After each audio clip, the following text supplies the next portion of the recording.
this time on Addicted to Cars. A lot of us Aussies grew up with a Ford Falcon V8. The 1990s relaunch of the Ford V8 to chase the Holden V8 was the start of an awesome era in Australian performance car history.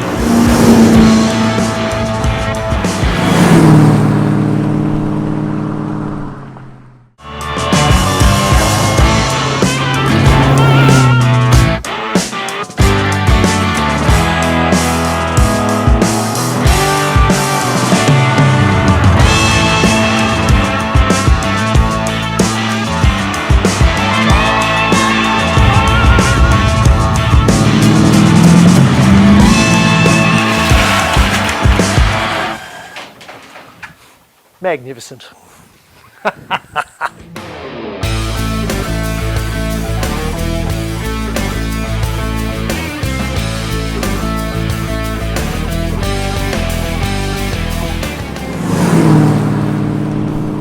almost a decade, it was impossible to hear this sound in a brand new Australian-made Ford Falcon.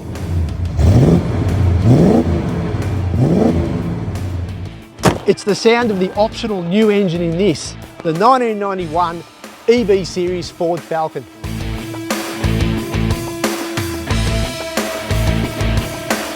A lot of us Aussies grew up with a Ford Falcon V8. The engine option was launched in 1966 in the XR Series Falcon, more than 55 years ago. It was the start of a terrific era in Aussie car performance, with Ford and Holden battling for honours on racetracks all over the country. But by 1982, after the fuel crisis of the 1970s, the Ford Falcon V8 was dead.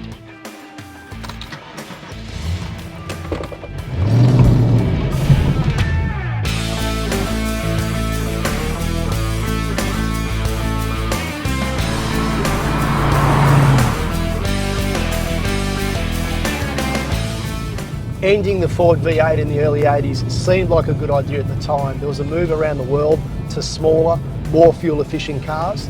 And by then too, Ford had actually introduced a fuel-injected option on its 4.1 litre six-cylinder engine. And that was a good enough premium motor for most people. But for a lot of other people, you can't beat a V8, mate. And unfortunately for Ford buyers in Australia, there was no V8 option for almost a decade. The only V8 Aussie car you could buy was Holden's Commodore. Things got even worse in 1989 when Holden launched a fuel-injected version of its V8 in the VN Commodore. All of a sudden, Ford Australia was in a bit of trouble. No Ford V8, Holden was selling lots of its new V8s. Ford Australia had to do something. It had to do something fast.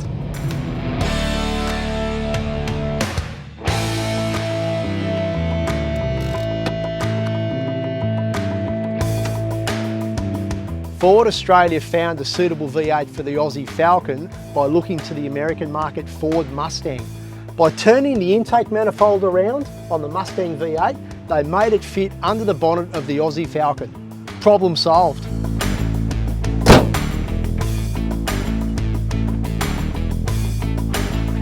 But there's far more to this story than simply a new V8 engine for dads, cops and caravanners. Ford's new V8 was one of the foundations for its new performance vehicle partner, Tickford Vehicle Engineering. And pretty soon, there was a new model Falcon XR8 and a new limited edition Falcon GT.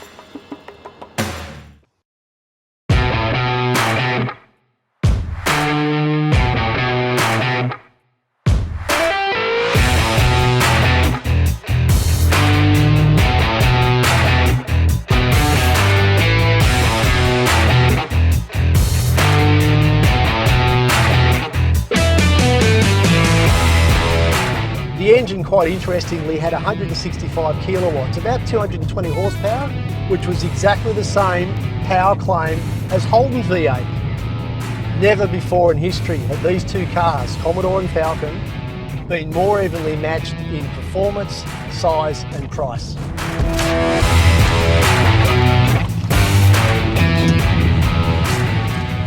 In fact, the 1990s relaunch of the Ford V8 to chase the Holden V8 was the start of an awesome era in Australian performance car history.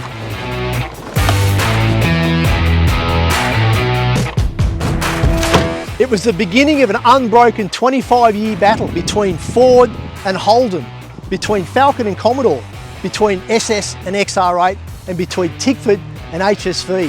And that only came to an end when the last Ford Falcon V8 was manufactured in 2016. Well, folks, thank you very much for watching another episode of Addicted to Cars. I'm Glenn Torrens. I'll see you next time.